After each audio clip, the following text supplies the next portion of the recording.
पानीमा भएको गाई फार्म। यहाँ चाहिँ हाम्रा विभिन्न जातका गाईहरू छन्। यहाँ कोही जर्सी छन्, कुन नाम भन्दा जर्सी, होलिस्टेन, जर्सी छन्, होलिस्टेनको क्रस छन्। यता मलाई देखाउनु होला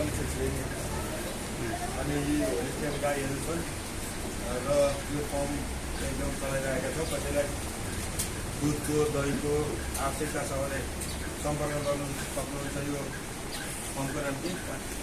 बलफिसनको चाहिँ गाई फर्म। र यहाँ चाहिँ हाम्रा गाईहरू रहेका छन्। गाईहरू यसरी त्यो तरिकाले पालिएको छ। हाम्रो गाईको आमा साउनी उहाँ हुनुहुन्छ। अब यहाँ चाहिँ साउजी उता हुनुहुन्छ। हामी चाहिँ यहाँ अहिले गाई फर्मको देख्न आएका छौँ। यो गाई फर्म रहेको छ।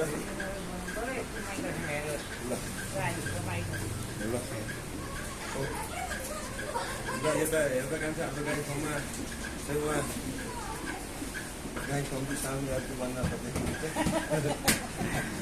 हाम्रो गाई फर्म यस्तो छ।